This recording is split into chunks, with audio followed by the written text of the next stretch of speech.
Well, thank you, everybody, and thank you for coming. I'm really pleased to see so much interest. That's great. And please do call me Julia. I've got too many titles. My family just sort of, just say it's ridiculous. So I'm sorry, because the beginning of this is going to be a lot of history. But the reason it's going to be a lot of history is, in order to understand what anti-Semitism is, you need to know a bit of history. So I'm also going to start with just reading you the very, very beginning of the book. So you need to know that I am really old. I'm definitely more than twice the age of most of the people in this room. And I was born in London, about 1.5 miles from here. And I'm a real old Londoner. And I grew up in London, and I never experienced any anti-Semitism. Never. Really important. And I'm nearly 70, okay? So you need to get that picture in your heads. This is new. I mean, it's not new. It's always been there on the far right. But it's new to have it in public discourse. So that is the reason I got so angry. So I'm just going to read you a bit, just so you've got a picture of what it was like when I was little. When I was a child, growing up in North London, we didn't talk about anti-Semitism. If it came up in conversation, it would likely have been in jest, driving us around in our shabby Ford Popular. None of you will know what that is. Very ancient sort of car, fell to bits a lot. My father enjoyed declaring that the traffic lights, when they were red one after the other, were anti-Semitic. But that was it. And yet, my father's grandmother, Carolina Ellen, had been deported from where she'd sought refuge from Nazi persecution in Germany. She went to Amsterdam, and she was deported from there to Westerbork and on to Sobibor, where she was murdered in May 1943. On the other side of my family, most of my mother's family were murdered, and yet 10 or 15 years later than that, anti-Semitism was about traffic lights. It was almost a joke. If Jews felt threatened by anti-Semitism in 1950s or 1960s Britain, we certainly weren't aware of it. Okay, I say that because I think it's important that you know that it feels for me, who's lived most of my life in this country, sometimes in America, but mostly in this country, that this is something new that we're experiencing in public discourse. So let me give you a bit of history, because I think you do need to get a bit of history to understand this. So people say, oh, well, it started with Christianity. No, it didn't. It started with an Egyptian priest, at least it may not, the first record we have is an Egyptian priest, 3rd century, what I would say BCE, and he wrote scathingly about Jews. And Alexandria, where he was based in Egypt, was then home to the largest diaspora Jewish population in the world. So this is well before the beginnings of Christianity. Then you get, for those of you who ever read the book of Maccabees, I'm not going to test you on your Bible and Apocrypha knowledge, you'll be glad to know, you get a guy Greek, called Antiochus IV Epiphanes. I bet you know a lot about him. Anyway, Antiochus IV Epiphanes, who was a Seleucid Greek, so Syrian Greek, he was a real persecutor of the Jews. And you get the story of that in the book of Maccabees. And then you get it in Christianity. So it's really important because there's a lot of stuff that's around in history books, and if you look at Wikipedia and so on, there's a lot of stuff that says it started with the Christian church. No, it didn't. It predates the Christian church, and it's really important that people understand that. And it may well be that the Christian church picked it up from the Seleucid Greeks and from the Egyptians. We just don't know. Anyway, you certainly got plenty in the Christian church, and you get it very early on. You get bits of it in the Gospels, particularly from Paul, who was, of course, Jewish, which makes it even more complicated. And you get it in what we call the Church Fathers, so that people like Justin Martyr, there's people like Augustine, St. Augustine, and they really, really go for the Jews. And I was going to read you a little bit so you would just get the feel of this. Here is Augustine in his Confessions. He wrote roughly, probably around the year 400, something like that, 400 CE, AD. Here's Augustine on the Jews. How hateful to me are the enemies of your scripture. How I wish that you would slay the Jews with your two-edged sword, so that there should be none to oppose your word. Gladly would I have them die to themselves and live to you. In other words, if they converted, they were okay, but otherwise absolutely not. What was all that about? So very early in the history of Christianity, the view came about that the Jews were responsible for the death of Jesus. So Christ killers. And you will see that frequently. If you go on Twitter or you look at Facebook and you look at some of the anti-Semitism stuff, as you know, I'm very old, so I don't really do a lot of social media, but writing the book, I had to do a lot of social media.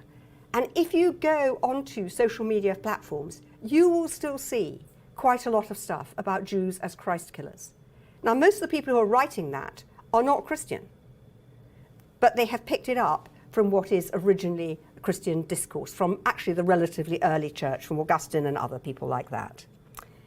And this carried on right through the early Middle Ages, into the what we call the High Middle Ages, and when you get to the year 1215, you get the Catholic Church coming out with what was known as the Fourth Lateran Council, which forced Jews to wear a special badge. People think Hitler was responsible for the Yellow Star. Not a bit of it. It goes back to 1215, and it goes back to an idea that it was very important that people knew who was Jewish, so that they didn't have sex with them, they didn't marry them, they didn't necessarily employ them, and Jews were not allowed to be members of the guilds, which is how you got into the professions or into the crafts. And of course, gradually, Jewish life as a result of that, so this is the, if you like, the power of the Catholic Church at the time. From there, Jews were not allowed to go into most professions. So what did Jews mostly do? And people, of course, talk about Jews as moneylenders, and the expression to Jew somebody is a derogatory term, but it means to be very mean, to do a very sharp deal with somebody. Where does that come from? It comes from the fact that from 1215 onwards, in most of Europe, Jews were not able to do anything other than two main professions. One was actually running a pub, being publicans, innkeepers, and the other, if they weren't peddlers, very small-time tradesmen, was actually to be moneylenders. And that's actually the explanation of why so many Jews eventually ended up being bankers, modern-day bankers, and why so many of modern-day banks have Jewish origins. And my own family on one side. On the other side, they were wine growers in southern Germany, but on one side, they were bankers in Frankfurt. And they came to London in 1906 because they were going to expand the bank and have a British branch. Bank's long gone. Wish it hadn't, but it's long gone. But that's a very typical thing because Jews were restricted from what in what they could do. So actually, if you look at English Jewish history, you will see lots of Jewish peddlers. They were known as 2% merchants because they used in the 18th century to go to the ports in those days. Plymouth, Exeter was a port. They went to Brighton, Bournemouth, all the ports. And as the boats came in with whatever goods came in, they would buy them and sell them on at 2%. And so they were known as the 2% merchants. But you need to know that the history of this goes back to the Middle Ages and the general restriction on what Jews could do. So that was quite bad anyway. I mean, the 12th and 13th centuries were not good for the Jews. Because the other thing that happened, which was in this country, was that was the blood libel. I don't know whether people here know about the blood libel, but the blood libel occurred in 1144 when a child, a little boy called William, went missing in Norwich in East Anglia. And he was eventually found dead. And the accusation was made that the Jews had captured him and killed him to use his blood in the making of unleavened bread for Passover. And that blood libel, so you got that in 1144, and 15 years later you got it again. This time it was Hugh of Lincoln, another little boy who disappeared and was found dead. And the result of that was the common belief, not saying that the rulers believed it, that educated people believed it, but the common belief in this country was that Jews were using the blood of Christian children to make unleavened bread for Passover. And you've got to draw a parallel, for those of you who are Christian and know about communion, you've got to draw a parallel with, of course, the significance of blood and wine. And in communion, the wine symbolises the blood of Christ. So this is a very deliberate libel, and it caused huge trouble. And it was always around the period of Passover, which is usually parallel with Easter, and so commonly all around Europe, but particularly in this country, there were demonstrations and riots against the Jews around Easter. And in the Passover service, a lot of Jews don't know this, but in the Passover service there is a place where we open the door, theoretically, to let the prophet Elijah come in. But actually it probably goes back to opening the door so that everybody outside can see no Christian children are being killed in order to get blood for the making of unleavened bread of matzah.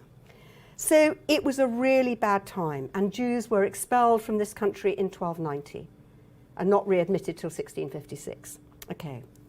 Meanwhile, in Germany, where most of my family came from, there were all sorts of things like restrictions on how many Jews could marry in particular cities. In Frankfurt, where my father's family came from, only 12 Jewish marriages a year were allowed right up until sort of the 1870s. It's a long, long time. If you go to the city of Wittenberg, which isn't very far from Frankfurt, there's still on the cathedral what's known as the Judensau, which is a kind of the Jews are pigs, particularly offensive, obviously, because Jews don't eat pork. And it's a really hideous representation of the Jew as an evil pig, which gets absolutely everywhere. Loads of this. I could go on forever about it, but that's not the point, except you need to know where it all comes from. And then, if you look at Islam, which has never been anti-Semitic in the same way as Christianity, you get little bits in the Quran, but very little. Where you get much more is in later Muslim teaching, Islamic teaching, in the Hadith, and you particularly get one bit which is about killing the Jews, which is now as part of the Hamas Charter. But actually, if you look at the Quran itself, there's very little. There's a kind of strange thing about a particular tree, and which was seen as kind of a Jewish tree. But essentially, in the way that the Quran is framed and in the way that Muhammad was teaching, it looks as if he regarded Jews and Christians and Muslims as essentially what we now call people of the book, and that they all had a right to a peaceful life. And it starts off with different tribes, and it becomes a Jews and Christians and Muslims. So it's quite interesting that the slant, the historical slant of anti-Semitism is largely, but not wholly, comes from Christianity. That doesn't mean that you don't get plenty in modern Islamic thought. You particularly get it from some Muslim leaders, and the classic example is Mahathir Mohamad of Malaysia, who has been pretty vicious in some of the things that he has said. And I'll read you one of those because it's probably worth you hearing it. But I think it is important, I think it's important for people to hear that but people don't see it, most modern anti-Semitism probably has its origins largely in Christianity and in fake anthropology. And Islam and Muslim societies were not historically particularly anti-Semitic. So, apart from anything else, Mahathir Mohamad says that the term anti-Semitism was invented to stop people criticizing the Jews, which is a bit of a kind of strange way of thinking, but anyway. But he does, in 2013, he appeared to urge people to wipe out the Jews at an organization of the Islamic Conference Summit in Kuala Lumpur. And here's what he says, "There must be a way, and we can only find a way if we stop to think, to assess our weaknesses and our strength, to plan, to strategize, and then to counterattack. We are actually very strong. 1.3 billion people cannot simply be wiped out. The Europeans killed 6 million Jews out of 12 million. In other words, it must be possible to get rid of the lot." So not very attractive. And there are various other leaders, relatively modern Muslim leaders that you can quote. The leader of Hamas, al-Rantisi, is one of them, and I could give you some other examples. But essentially what I'm saying is if you want to look at the history of anti-Semitism, the bulk of it, although it doesn't start with Christianity, the bulk of it lies in the church, and particularly in the Middle Ages. And then it changes. People start getting less religious. particularly Christians in Europe, start getting less religious, particularly in the 19th century. So despite this huge building, go around London, look how many 19th century churches there are. But despite that, actually people were beginning to be less religious. They were going to church less. So anti-Semitism morphed. And it morphed particularly in Germany.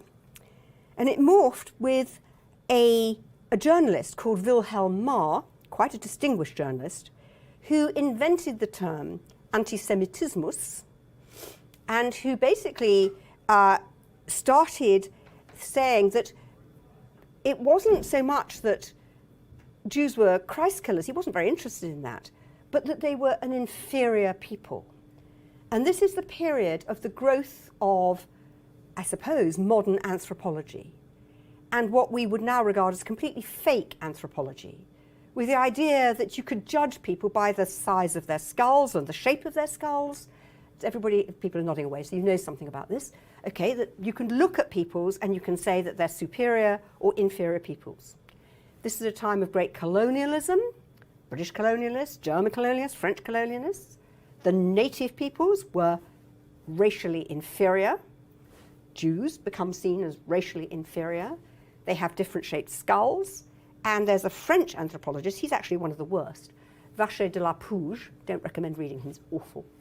But he regards people as categorizable into sort of, as it were, 3 levels. Really superior, top class racially, so Aryan or whatever. Then middle, not too bad really, but not really kind of the ones who ought to associate with us. And then the ones at the bottom who are the really inferior. And those are the so-called native peoples of, be it of India, of Africa, of wherever there was colonial power, and the Jews. And this started really in the 1870s. There was a Prussian politician, von Treitschke, who took it up in a big way, and it becomes a big deal. And there were very distinguished British anthropologists who followed this line. So particularly somebody called Galton, who was a very well-known, very highly respected scientist who, swallowed the lot. And actually, until after the Second World War, it was perfectly respectable to talk about all sorts of different races and racial characteristics and so on.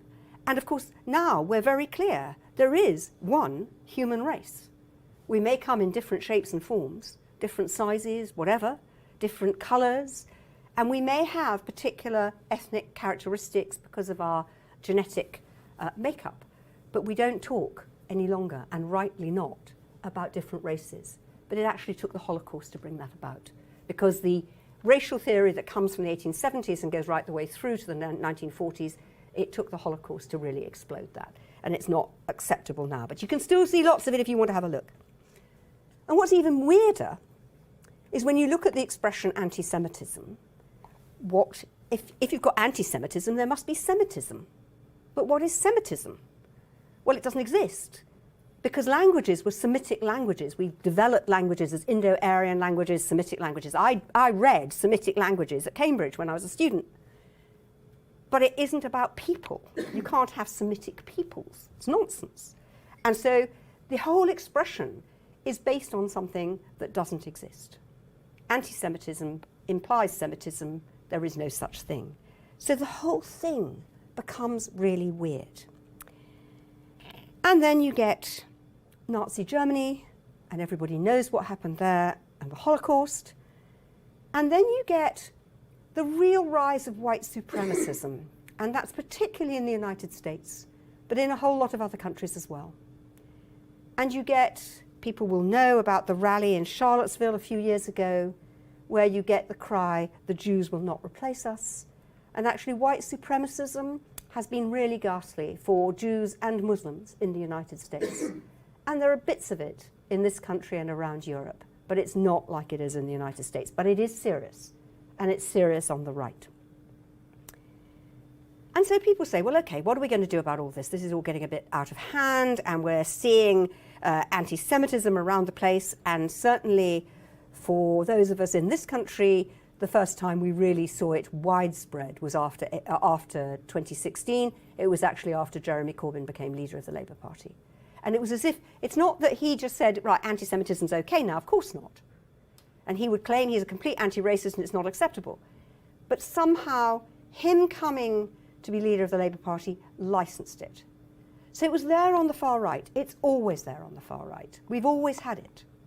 But we hadn't seen it much on the far left. Bits of it, certainly when I was much younger, we saw bits of it in Militant, but actually we saw much more of it when it came to Jeremy Corbyn's leadership. And I'm not saying that he was the person who encouraged it. What I am saying is that a lot of new people joined the Labour Party and they expressed it and he didn't stamp down on it. He didn't stamp down on it quickly enough. And it's really horrific. And there's been a huge row. You'll all be aware of the huge row. And I think very many of us were deeply disturbed. I mean, I certainly had never experienced anything like it. We were seeing it in the Labour Party. We were seeing it, bits of it, going into common speech. And many of us were appalled. And I've never known the Jewish community agree on anything. They never do. Two Jews, three opinions isn't a joke. It's a fact. So for the Jews to actually go and demonstrate on Parliament Square is just bizarre. But there they were, out on Parliament Square. And I have to say, by no means only Jews. I walked over from the House of Lords with a group of Labour peers, most of whom were not Jewish, who were just as appalled as I was. But it was a demonstration that was organised by the Jewish community. The expression was dayenu, it's a Hebrew word, which means it's enough. And we were joined by a lot of Muslims, we were joined by a lot of politicians from other parties who are not Jewish, but it was a Jewish demonstration. Enough. We're not used to this, it's really vile, we don't like it, etc. And at the same time, people are saying, well, what is anti-Semitism? We don't know what it is. And then you get the IHRA definition. I haven't got time to go into that, but that's an agreed now international definition of anti-Semitism. It isn't ideal. Everybody knows it isn't ideal, but it's what we've got for the moment until somebody decides to, if you like, do something really difficult and upset everybody and try and revise it. It's not ideal, but it is a definition. And then you get this. I'm not an anti-Semite. I'm an anti-Zionist. And what does that mean? Well, it can mean a variety of things. But let me try and unpick it, because it's really important. And it's particularly important on the hard left. If you're somebody who says, I criticise the policies of the State of Israel, that's me too. I'm always criticising the policies of the State of Israel. I chair an institution, the Van Leer Jerusalem Institute in Israel, and a lot of people who work there are always criticising the policies of the State of Israel. That's fine. Less fine is to say the State of Israel has no right to exist. What does that mean? Are we going to say that India has no right to exist? 1948? Is that what we're going to say? Whether we like it or not, it was agreed that it should exist, and it has existed since 1948. So I think saying that Israel has no right to exist is a bit difficult. And that is in no way underplaying the suffering and the horrors that Palestinian peoples have experienced, which they have. And the Israelis have dealt with that, on the whole, very badly. Okay? So let's just lay that on the line. But nevertheless, saying the State of Israel doesn't have a right to exist is problematic. It would have been perfectly possible to say you didn't want the State of Israel to exist if it had been in the 1920s or 1917 with the Balfour Declaration. That's fine. You didn't want it originally to exist. You weren't a Zionist before the State of Israel existed. Fine. Lots of the Jewish community in this country didn't want the State of Israel to exist. But the fact is it does. So if you say you're an anti-Zionist and mean, I don't think the State of Israel should exist, I think you've got a problem. And the other problem is where, and this is common, people criticise the State of Israel in fairly vicious terms. It's pretty strong stuff, but they don't criticise anywhere else. And actually, I think if you don't criticise China for its treatment of 1 million Uyghur Muslims who are in re-education camps, so-called, or Myanmar, Burma, for its treatment of Rohingya Muslims, or India for its treatment of Christians, and Pakistan for its treatment of Christians, if you don't do any of those, but you only criticise Israel, and only in very extreme terms, I think you've got a bit of a problem. May only be a perspective problem, but it isn't great. It's not the same as the anti-Semitism that says that Jews are inferior. It's not the same as the saying that Jews are Christ killers, but it's a problem, and I think it's worth stating that. So let me then come on to where I think we are now and why I think it's so serious, because I wrote the book because I was so furious. I can lose my rag a bit. So why I'm really, really gobsmacked by all this is that a lot of present anti-Semitism on the hard left has its roots probably in something called the Protocols of the Elders of Zion. I don't know whether people know about that. It was written in about 1903, we're not absolutely sure. It was written by a strongly Russian Orthodox guy who was an advisor to the Tsar, somebody called Nilus, and it claimed that there is a world Jewish conspiracy working out how to control, obviously, the world, and to make everybody else, if you like, less well off. So the whole idea, the sort of the racial thing is then turned on its head, because originally Jews were seen as an inferior race by the anthropologists, and now you've got this world Jewish conspiracy saying Jews are superior and they're going to kind of have a go at everybody else. 1903. It was the Times of London that exposed it as a fraud in 1921. And yet, it continued to circulate widely. Henry Ford, Ford cars, my father drove a Ford Popular, Henry Ford bought loads of copies and circulated it to loads of people. It was hugely popular, particularly in the United States, but it was widely circulated everywhere. And you can see plenty of it now if you look on Twitter and Facebook. Sorry, but you can. And the thing about that is, slightly bizarrely, although it was shown to be a fraud, it became extremely popular in Russia. So it starts in 1903, it's exposed as a fraud in 1921. Come the Russian Revolution, it becomes really popular again, and the communists pick it up. And in the late 1940s and the early 1950s, there's something called the doctor's plot. I don't know whether you know about that, but it's a plot. Stalin argues that all these doctors, particularly most of them were Jewish, not all these doctors are enemies of the state, and they're plotting to overthrow the state. So it's like the Protocols of the Elders of Zion. These are people who are too powerful, they shouldn't be allowed, etc. They were all shifted from their jobs, and some of them were killed. Interestingly, that all stopped when Stalin died, and within 2 weeks, the Russian authorities, the Soviet authorities said, no, it's absolute rubbish, and everybody was, well, such as of them were still alive and okay, were restored to their jobs. But what seems to be the case is that this thinking behind the doctor's plot, which probably has its origins in the Protocols of the Elders of Zion, who can be sure, seems to have found its way into the hard left. So it's a Stalinist bit of ideology. So Jews are too powerful.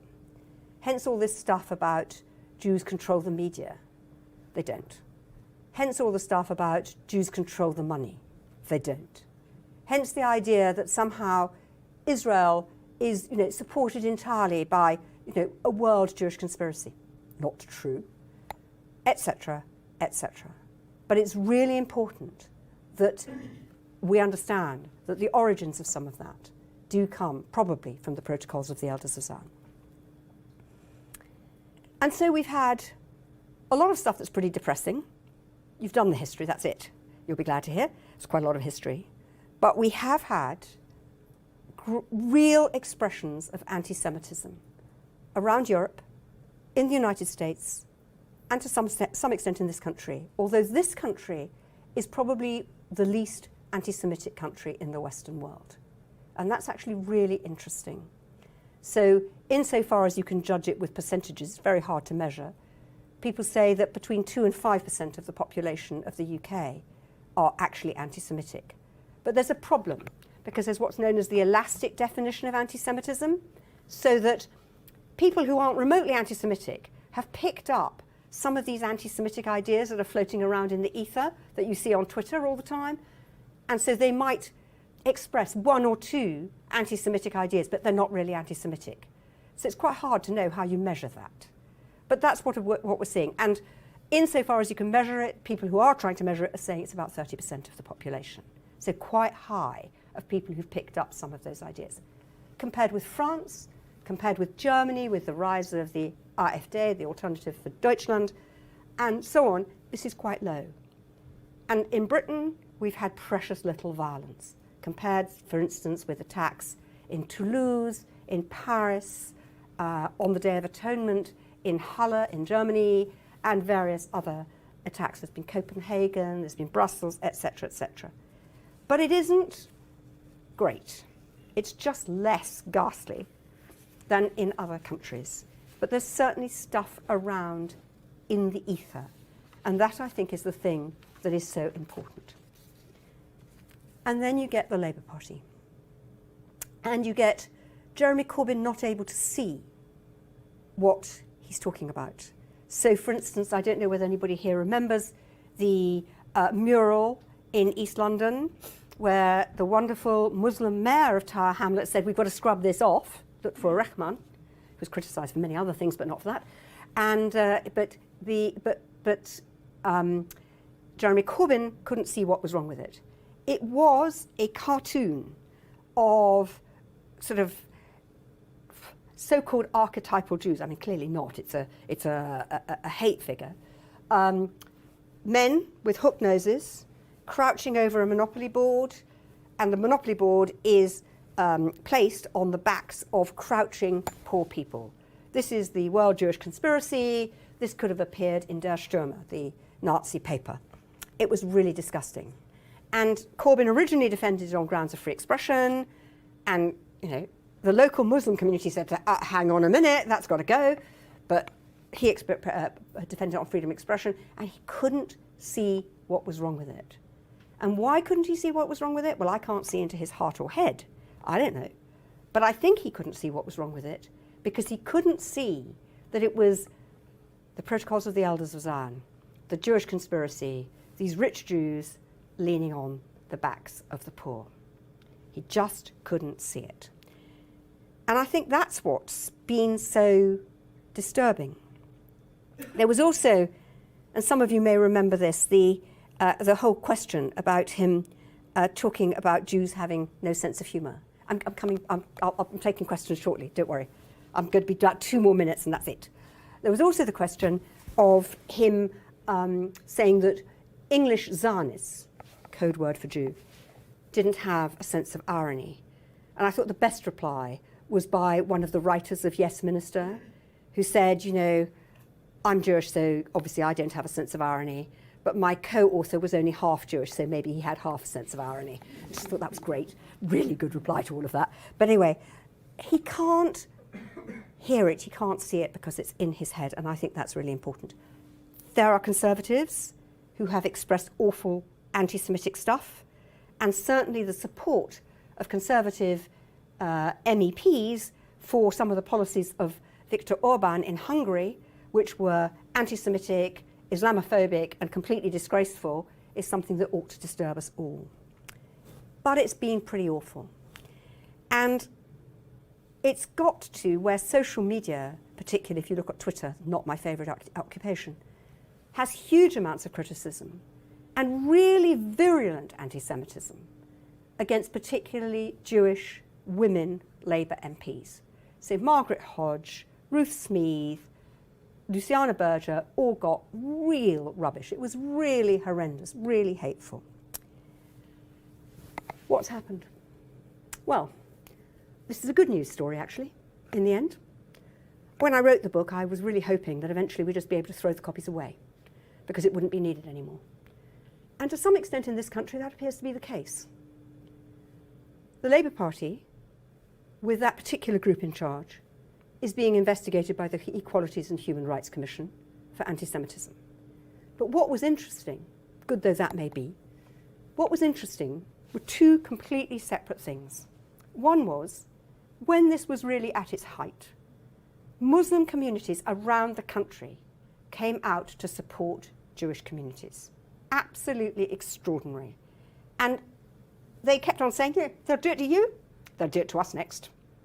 And it's really moving. And the one time that we had it wasn't remotely terrorist, but people thought there was going to be some kind of attack on my synagogue, it was the Middle Eastern supermarket next door that tipped everybody off, and then made sure that everybody had some hot drinks. And I think it's really, really important to say that. So that's one thing. And it's made the relationship between Jews and Muslims actually much closer, which is terrific. Partly just, dealing with the rest, but that's another matter. And the other thing is that in the election campaign, and the data hasn't been analysed yet, so it's hard to know exactly the extent, but it appears that one of the contributing factors to Labour not winning its heartland seats in the Midlands and the North was anti-Semitism. And it was almost as if, we don't really know necessarily what anti-Semitism is, but we know we don't like it. And it made me feel very proud to be British, actually. I thought, great, good on you. And it didn't play well with the electorate. So I think there was a good news story at the end of that. I think the anti-Semitism has been revolting. I think it's out there in the ether. It's certainly there on Twitter and Facebook. I mean, in a way that it certainly wasn't well, it wasn't Twitter and Facebook when I was younger, but it wasn't around in the ether when I was younger. But there have been some good things that have come out. And amongst those are anti-Semitism doesn't play well with the electorate, and a good thing too. Thanks very much.